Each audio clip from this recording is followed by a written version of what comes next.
Guys, welcome back to my channel विंसल biology. दोस्तों, आज का जो ये वीडियो है इसमें हम एमएचसी 2 के बारे में देखने वाले हैं। ऑलरेडी एक वीडियो में हमने एमएचसी 1 के बारे में कवर किया है।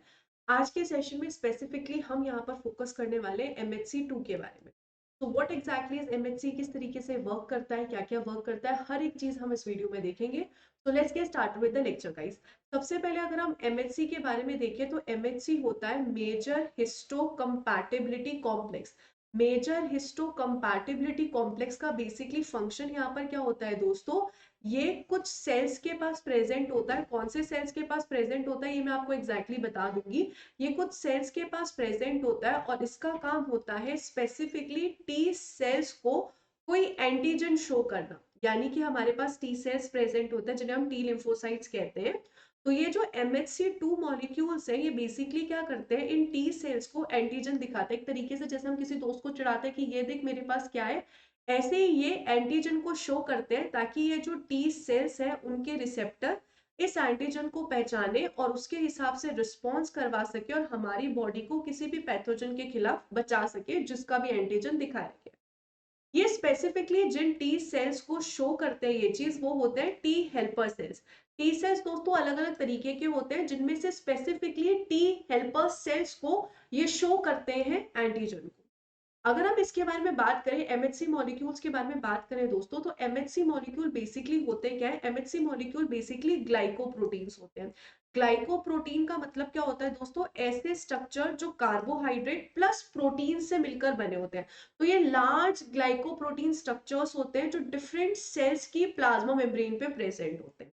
इनके स्ट्रक्चर के बारे में अगर हम थोड़ा सा और जानने की कोशिश करें तो ये जो MHC2 मॉलिक्यूल्स होते हैं दोस्तों, स्पेसिफिकली ये दो तरीके की चेन के बने होते हैं। एक होती है अल्फा चेन और एक इनके पास प्रेजेंट होती है बीटा चेन। जो अल्फा चेन होती है दोस्तों वो स्पेसिफिकली 33 किलो डेल्टन की होती है और जो बीटा चेन होती है वो स्पेसिफिकली 28 किलो डेल्टन की होती है। आप यहाँ पर इस तरीके का इनका स्ट्रक्चर देख भी सकते हो। अल्फा वन प्रेजेंट है, सॉरी अल्फा वन प्रेजेंट है, अल्फा टू प्रेजेंट है, बीटा वन प्रेजेंट और बीटा टू प्रेजेंट है। और इनके पास पेप्टाइड बाइंडिंग ग्रूव है, यानी कि ये वो जगह है दोस्तों जहां पर कोई एंटीजन आएगा और इस एंटीजन को ये दिखाएंगे टी सेल्स को कि ये देख मेरे पास क्या है, ये देख मेरे पास क्या है। अगर हम इनके बारे में आगे बात करें तो इनके पास एक तो प्रेजेंट होती है एक्सटर्नल डोमेन। एक्सटर्नल डोमेन यहाँ पर क्यों कहा गया है दोस्तों, क्योंकि ये सेल के बाहर प्रेजेंट है। जैसे फॉर एग्जांपल ये सेल है, ये सेल इस MHC को बना रहा है, तो यहाँ पर इस तरीके से ये इनका स्ट्रक्चर है, इस तरीके से यहाँ पर ये चीज है। तो ये वाली जो हिस्सा होता है इसको हम एक्सटर्नल डोमेन इसलिए कह रहे हैं क्योंकि ये सेल के बाहर प्रेजेंट है। दूसरी चीज दोस्तों, इनके पास ट्रांस मेम्ब्रेन सेगमेंट होता है जो कि ये वाला है। इसको ट्रांस मेम्ब्रेन सेगमेंट क्यों कहा जाता है, इसे ट्रांस मेम्ब्रेन सेगमेंट इसलिए कहा जाता है, लॉजिकल सी बात है क्योंकि ये मेम्ब्रेन के अंदर पूरा एम्बेडेड है, इसलिए हम ट्रांस मेम्ब्रेन सेगमेंट कहते हैं। और तीसरा वाला हिस्सा होता है साइटोप्लाज्मिक एंकर सेंटर, जो कि यहाँ पर बेसिकली कहाँ पे प्रेजेंट होता है, जो कि यहाँ पर बेसिकली साइटोप्लाज्म के अंदर प्रेजेंट होता है। तो इस तरीके से MHC2 मॉलिक्यूल तीन हिस्सों में डिवाइडेड होता है दोस्तों।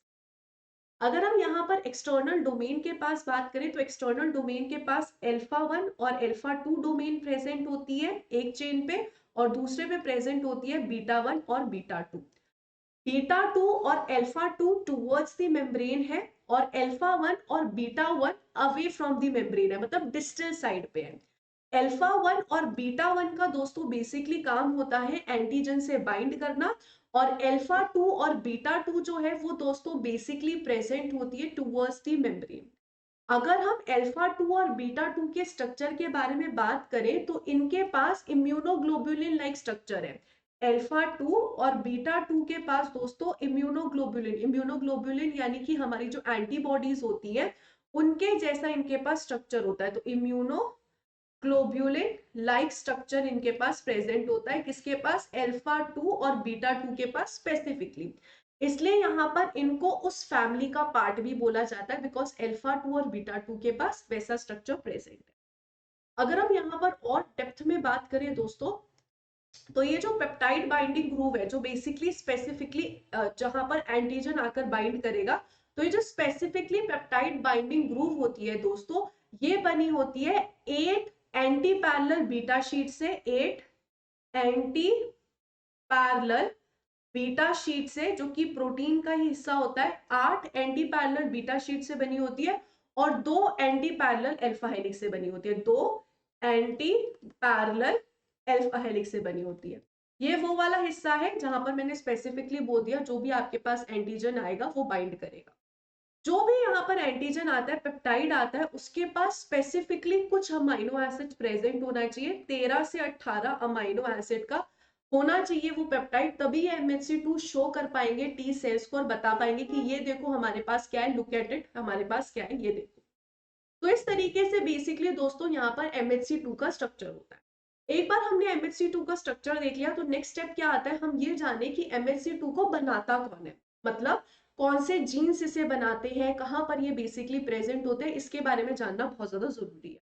तो अगर हम यहाँ पर देखें, MHC2 को जो सिंथेसाइज करते हैं दोस्तों, वो जीन्स या फिर वो लोकस स्पेसिफिकली प्रेजेंट होते हैं दोस्तों क्रोमोसोम नंबर 6 पे, क्योंकि हमें पता है हर एक प्रोटीन किसी ना किसी जीन से बनता है। तो इनके जीन जिस लोकेशन पे प्रेजेंट होते हैं वो होते हैं क्रोमोसोम नंबर 6 की शॉर्ट आर्म जो होती है उस पर बेसिकली प्रेजेंट होते हैं।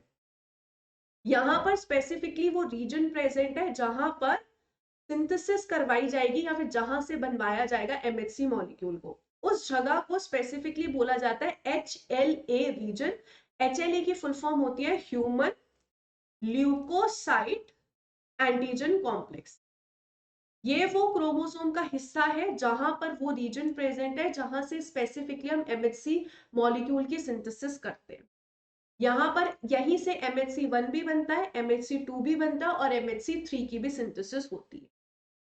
इस हिस्से में स्पेसिफिकली वो लोकस दोस्तों, यानी कि वो एड्रेस, जैसे हम बोलते हैं ना कि तुम दिल्ली में रह रहे हो तो दिल्ली में स्पेसिफिकली किस लोकेशन पे रह रहे हो, ऐसे ही HLA में भी स्पेसिफिक लोकस जो कि MHC2 की सिंथेसिस करता है उसका नाम यहाँ पर होता है HLA-DP, HLA-DQ एंड HLA-DR। ये तीन ऐसे लोकस होते हैं जो स्पेसिफिकली MHC2 की सिंथेसिस दोस्तों करते हैं। ये जो हर एक लोकस है, हर एक लोकस अल्फा चेन भी बना सकता है, बीटा चेन की सिंथेसिस भी कर सकता है, अल्फा चेन भी बना सकता है, बीटा चेन की सिंथेसिस भी कर सकता है, अल्फा चेन भी बना सकता है और बीटा चेन की सिंथेसिस कर सकता है। यानी कि ये स्पेसिफिकली क्रोमोसोम का वो हिस्सा है जहां पर ऐसे जीन्स प्रेजेंट होंगे जो MHC2 की अल्फा और बीटा के चीजों को बनाते हैं। तो इस तरीके से यहाँ पर MHC2 की सिंथेसिस होती है। अगर हम MHC2 के बारे में और जानने की कोशिश करें या MHC मॉलिक्यूल के बारे में जानने की कोशिश करें तो ये पॉलीमॉर्फिज्म शो करते हैं। पॉलीमॉर्फिज्म मतलब क्या होता है यहाँ पर दोस्तों, कि यहाँ पर जो ये जीन्स हैं इनके मल्टीपल अलील्स प्रेजेंट होते हैं। मल्टीपल अलील्स भी हम कह सकते हैं या फिर हम कह सकते हैं 100 ऑफ अलील्स एक पॉपुलेशन में प्रेजेंट होते हैं। तो इनके पास दोस्तों 100 ऑफ डिफरेंट अलील्स एक पॉपुलेशन में प्रेजेंट होते हैं। जैसे कि फॉर एग्जांपल दोस्तों, अगर हम मैं आपको एक सिंपल एग्जांपल लेकर बताऊं तो ABO ब्लड ग्रुप का ले लेते हैं। ABO ब्लड ग्रुप के पास डिफरेंट डिफरेंट अलील्स होते हैं, IA होता है, IB होता है और I स्मॉल i होता है। तो ये कैसे हो गए, 3 अलील्स हो गए सिर्फ और सिर्फ ABO ब्लड ग्रुपिंग में। लेकिन यहाँ पर जो MHC मॉलिक्यूल्स होते हैं उनमें हंड्रेड्स ऑफ अलील्स एक पॉपुलेशन में एग्जिस्ट करते हैं। रीजन बीइंग क्योंकि लिए हमें डिफरेंट डिफरेंट अलील्स इसलिए चाहिए ताकि हम बहुत सारे पैथोजेंस को टारगेट कर सके। तो एक पॉपुलेशन में दोस्तों हंड्रेड्स ऑफ अलील्स प्रेजेंट होते हैं। तो इस तरीके से यहाँ पर MHC2 मॉलिक्यूल जो होता है वो पॉलीमॉर्फिज्म शो करता है। तो इस तरीके से MHC2 मॉलिक्यूल दोस्तों पॉलीमॉर्फिज्म शो करता है और इस तरीके से इस क्रोमोसोम नंबर 6 की शॉर्ट आर्म पे MHC2 मॉलिक्यूल बेसिकली प्रेजेंट। अगर हम यहाँ पर देखें जो MHC2 जीन्स है वो कोडोमिनेंस शो करते हैं। कोडोमिनेंस का मतलब क्या होता है यहाँ पर दोस्तों, कि हमें एक 6th क्रोमोसोम फॉर एग्जांपल हमें हमारे पिताजी से मिलेगा और एक 6th क्रोमोसोम हमें हमारी माताजी से मिलेगा। तो इन दोनों ही क्रोमोसोम पे दोस्तों जो भी अलील प्रेजेंट होगा वो दोनों ही अलील एक्सप्रेस होंगे, ये वाला भी एक्सप्रेस होगा और ये वाला भी एक्सप्रेस होगा। तो इसलिए जो MHC मॉलिक्यूल्स होते हैं दोस्तों को डोमिनेंट शो करता है, को डोमिनेंट शो करता है, भले ही वो MHC1 का हो या फिर भले ही वो MHC2 का हो, दोनों ही को डोमिनेंस जो है वो शो करने वाले। तो इस तरीके से यहाँ पर MHC2 मॉलिक्यूल्स को डोमिनेंट शो करते हैं, मल्टीपल जो बहुत सारे अलील्स हंड्रेड्स ऑफ अलील्स के साथ होते हैं, पॉलीमॉर्फिज्म शो करते हैं। अगर हम इससे आगे बढ़े और समझने की कोशिश करें तो हम नेक्स्ट क्वेश्चन आता है कि कौन से सेल्स स्पेसिफिकली MHC2 मॉलिक्यूल को बनाते हैं। तो अगर हम यहाँ पर देखें स्पेसिफिकली MHC2 मॉलिक्यूल्स हर एक सेल नहीं बना सकता। MHC2 मॉलिक्यूल्स को स्पेशल सेल्स होते हैं जिन्हें हम कहते हैं एंटीजन प्रेजेंटिंग सेल्स, इन्हें शॉर्ट में एपीसी भी कहा जाता है। जो एपीसी होते हैं एंटीजन प्रेजेंटिंग सेल्स होते हैं, ये स्पेसिफिकली MHC मॉलिक्यूल्स को शो करते हैं। अब ये जो एपीसी सेल्स होते हैं वो कौन कौन से होते हैं दोस्तों? Macrophages, dendritic cell, B cells. Macrophages, dendritic cells, B cells, ये सारे स्पेशल सेल्स हैं जो कि यहाँ पर MHC2 मॉलिक्यूल को शो करते हैं। किसको शो करते हैं? CD टी सेल्स को शो करते हैं जिनके पास CD4 होता है। तो इस तरीके से यहाँ पर ये एपीसी सेल है। एपीसी सेल इस तरीके से यहाँ पर MHC मॉलिक्यूल शो करते हैं।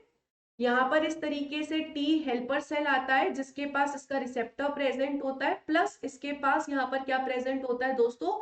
CD4 पॉजिटिव प्रेजेंट होता है। और इसके थ्रू टी सेल्स यहाँ पर पहचानते हैं MHC मॉलिक्यूल को इस स्पेसिफिक तरीके से। यहाँ पर ये दोनों एक दूसरे के साथ इंटरेक्ट करते हैं। अगर हम इन एपीसी सेल्स के बारे में और थोड़ा सा समझने की कोशिश करें दोस्तों, तो इसमें से जो डेंड्राइटिक सेल होता है वो मोस्ट एफिशिएंट एपीसी होता है। और इनको हम स्पेसिफिकली दोस्तों प्रोफेशनल एपीसीज के नाम से भी जानते हैं, जिनमें से स्पेसिफिकली जो डेंड्राइटिक सेल होता है दोस्तों मोस्ट पावरफुल और मोस्ट एफिशिएंट इसको माना जाता है फॉर दी प्रोफेशनल एपीसी।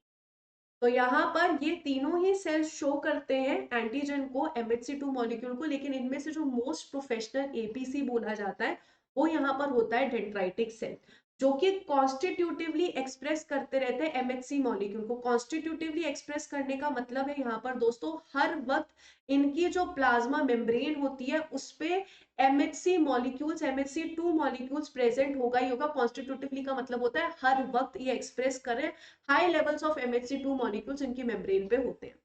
वही जो मैक्रोफाज होते हैं दोस्तों, उनको आपको एक्टिवेट करना पड़ेगा। मैक्रोफाज जब एक्टिवेट होंगे, कोई पैथोजन आया उसने मैक्रोफाज को एक्टिवेट किया, उसके बाद ही वो यहाँ पर सिंथेसिस करते हैं MHC2 मॉलिक्यूल की। तो वो यहाँ पर कंटिन्यूसली MHC2 मॉलिक्यूल नहीं बनाते रहते, जैसे कि डेंड्राइटिक सेल है वो कंटिन्यूसली बनाता रहता है। वही जो बी सेल है वो भी यहाँ पर दोस्तों कॉन्स्टिट्यूटिवली MHC2 की सिंथेसिस करते रहते हैं, लेकिन ये लो अमाउंट में करते हैं। जैसे डेंड्राइटिक सेल तो हाई अमाउंट में करता है, लेकिन B cell specifically low amount में MHC2 स्पेसिफिकली मॉलिक्यूल बनाता है। अब दोस्तों ये तीन सेल्स जो है वो होते हैं प्रोफेशनल एपीसी। इसके अलावा कुछ नॉन प्रोफेशनल एपीसीज भी होते हैं, वो भी एक्चुअली एपीसी ही है, लेकिन वो कुछ टाइम के लिए ही MHC मॉलिक्यूल की सिंथेसिस करते हैं। नॉन प्रोफेशनल एपीसी है जिनको अगर आप एक तरीके से इंड्यूस करोगे, स्टिम्युलेट करोगे, तो वो यहाँ पर क्लास 2 MHC की सिंथेसिस कर सकते हैं। ये सिर्फ और सिर्फ बहुत छोटे टाइम के लिए, बहुत शॉर्ट टाइम के लिए MHC2 मॉलिक्यूल को शो करेंगे। इनमें आते हैं बेसिकली फिब्रोब्लास्ट सेल जो कि प्रेजेंट होता है स्किन सेल पे।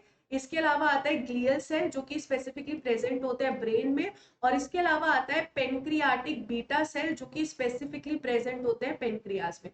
बट ये कुछ टाइम के लिए जब इंड्यूस हुआ, जैसे कि कोई इन्फ्लामेटरी रिस्पॉन्स हुआ, उस टाइम पे स्पेसिफिकली ये प्रेजेंट करेंगे MHC2 मॉलिक्यूल्स को, और एल्स ये हर वक्त शो नहीं करेंगे प्रोफेशनल एपीसीज के जैसे।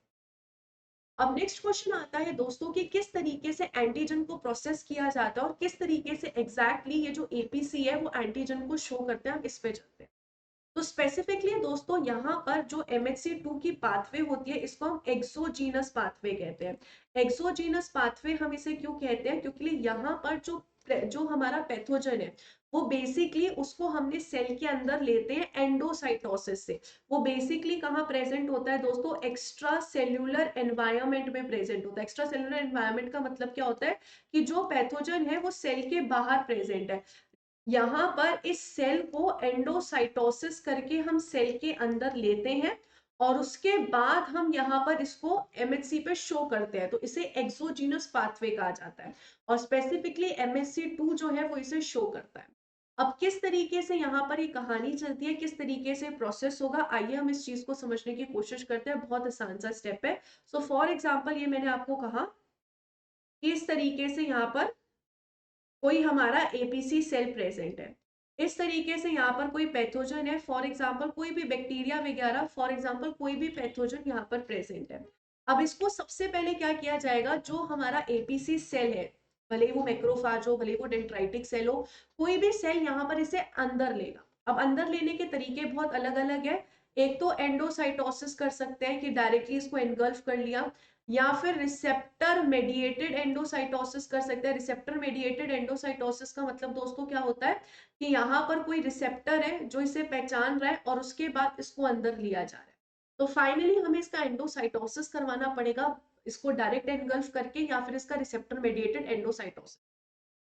एक बार ये सेल के अंदर आ जाता है दोस्तों, तो इसको 1 से 3 घंटे लगते हैं इस पैथोजन को प्रोसेस करने में, और प्रोसेस करके MHC2 मॉलिक्यूल तक ले जाकर इसे शो करने में। मतलब अभी ये सेल के अंदर आ चुका है, अब इसे कहाँ लेकर जाना है, MHC2 मॉलिक्यूल तक लेकर जाना है। तो इस पूरे प्रोसेस में अप्रोक्सीमेटली 1 से 3 घंटे दोस्तों लग जाएंगे।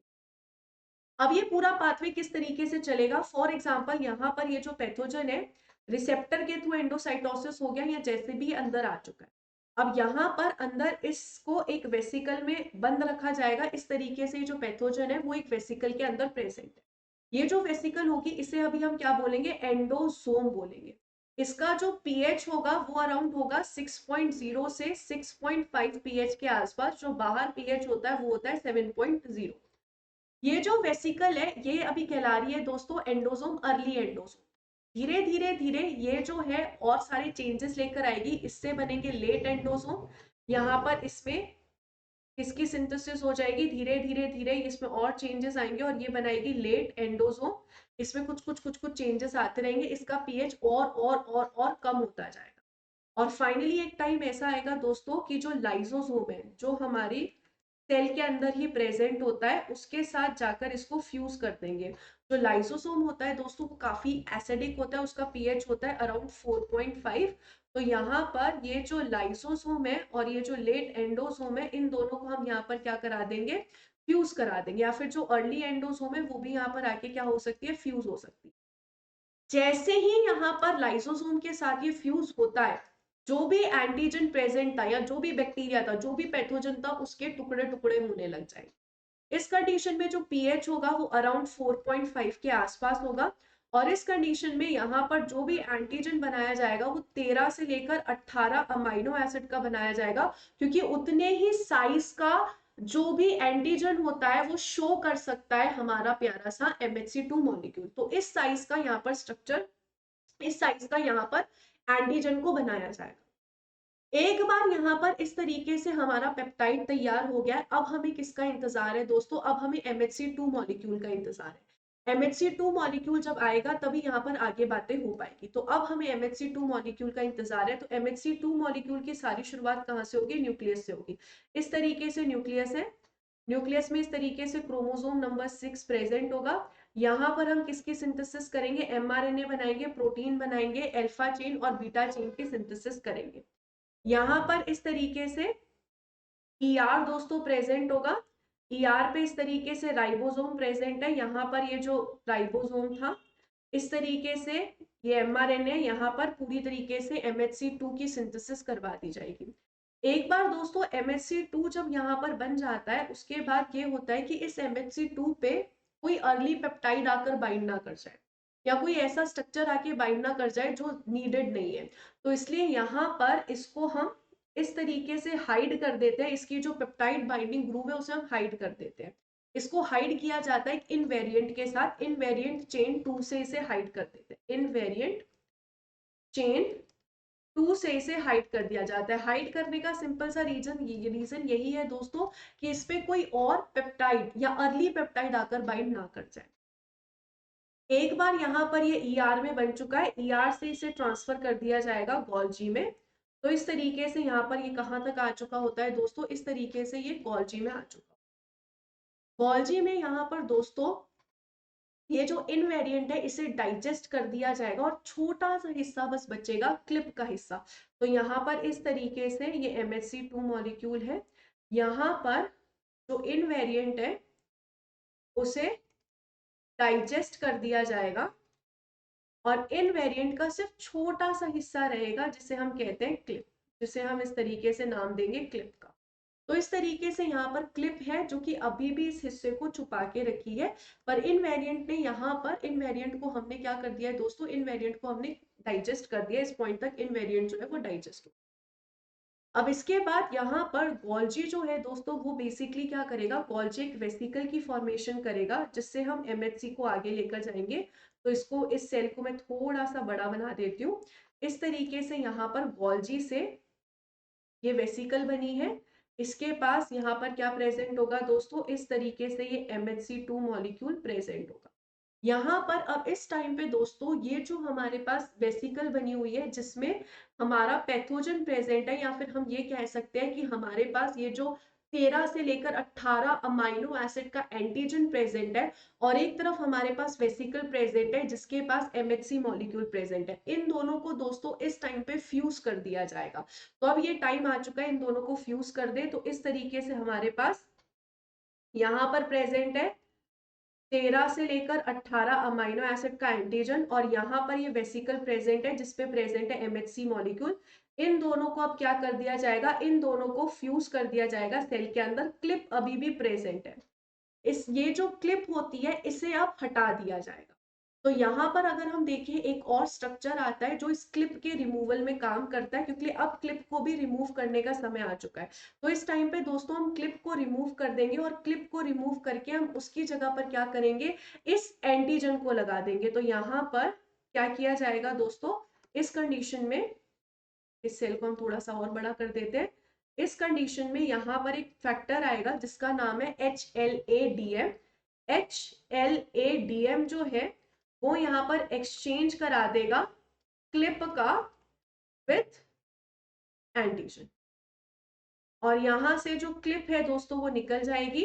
ये दोनों जो है फ्यूज हो जाएंगे, और यहाँ पर अब MHC2 मॉलिक्यूल के पास आ चुका है दोस्तों हमारा स्पेसिफिक एंटीजन जो भी हमें शो करना है। ये जो स्ट्रक्चर है अब ये प्लाज्मा मेम्ब्रेन के साथ जाके फ्यूज हो जाएगा, एपीसी के प्लाज्मा मेम्ब्रेन के साथ जाके ये फ्यूज हो जाएगा, और प्लाज्मा मेम्ब्रेन पे जाकर ये शो कर देगा टी सेल्स को इस एंटीजन। तो इस तरीके से यहाँ पर ये पूरा प्रोसेस चलता है दोस्तों। इस तरीके से यहाँ पर शो किया जाता है किसी एक्सोजीनस एंटीजन।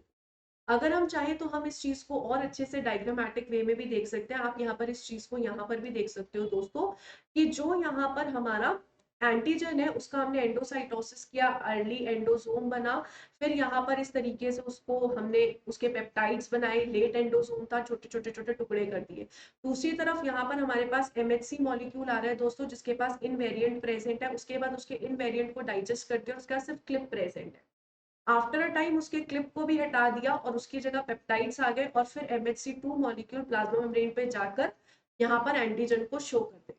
यही चीज आप इस तरीके से यहाँ पर भी देख सकते हो एक्सोजिनस पाथवे में। ER पर MHC2 प्रेजेंट है, गोल्जी पर MHC2 गया, यहाँ से जो वेसिकल आई गोल्जी से, और ये जो हमारे पास एंटीजन है इन दोनों को फ्यूज कराया गया, और इस तरीके से MHC2 को प्लाज्मा मेम्ब्रेन पे ले जा दिया गया। आप इस चीज को डिटेल्ड एक्सप्लेनेशन में भी देख सकते हो यहाँ पर, if you want you can check it out, कि ER के पास अभी हमारा MHC2 है जिसपे इन वेरिएंट जो है वो ब्लॉक कर रहा है कि कोई भी पेप्टाइड आके बाइंड ना कर जाए हमारे MHC2 से, बिना मतलब कोई पेप्टाइड आके MHC2 से बाइंड ना कर जाए, तो इस चीज को प्रोटेक्ट कर रहा है। उसके बाद यहाँ पर क्या हुआ कि उसके बाद ये जो MHC2 मॉलिक्यूल है किसके पास चला जाएगा दोस्तों, गोल्जी के पास चला जाएगा। एक बार MHC2 गोल्जी के पास चला जाता है उसके बाद इन वेरिएंट चेन को डिग्रेड कर दिया जाता है, सिर्फ क्लिप बचता है। उसके बाद यहाँ पर क्या किया जाएगा, उसके बाद यहाँ पर जो ये क्लिप है उसको भी अब हमें रिमूव करना है, तो उसके लिए एक वेसिकल बनाई, गोल्जी से हमने वेसिकल बनाई, और ये जो वेसिकल है ये जाकर फ्यूज हो जाएगी एंटीजन वाली वेसिकल के साथ जिसमें HLA-DM जो है वो एक्सचेंज करा रहा है क्लिप का फॉर एंटीजेनिक पेप्टाइड। यहाँ से क्लिप निकल गया और एंटीजेनिक पेप्टाइड आई, और उसके बाद MHC2 को प्लाज्मा मेम्ब्रेन पे हम ले गए, जहां पर प्लाज्मा मेम्ब्रेन पे ये MHC2 जो है वो हमारे प्यारे से एंटीजन को शो कर देगा टी सेल्स। तो इस तरीके से यहाँ पर ये पूरा पाथवे चलता है, और इस तरीके से यहाँ पर दोस्तों MHC2 मॉलिक्यूल जो है वो वर्क करता है। आई होप दोस्तों आपको ये पूरी चीज समझ के मजा आया होगा, अच्छा लगा होगा। इसके अलावा दोस्तों अगर आपको बंसल बायोलॉजी के साथ मेरे साथ पढ़ना है जून 2026 के लिए, दिसंबर 2026 के लिए, या फिर आगे कभी आपको मेरे साथ पढ़ना है, या फिर आपको दोस्तों किसी और एग्जाम के लिए, गेट, आईआईटी, जैम, किसी भी एग्जाम के लिए अगर आपको मेरे साथ पढ़ना है दोस्तों, तो आप ज्वाइन कर सकते हैं बंसल बायोलॉजी को। आप डाउनलोड कर सकते हैं हमारी ऐप को, या फिर विजिट कर सकते हैं www.bansalbiology.com. I hope guys this session was really helpful for all of you. Thank you so much for joining with me in this session. Take care of yourself.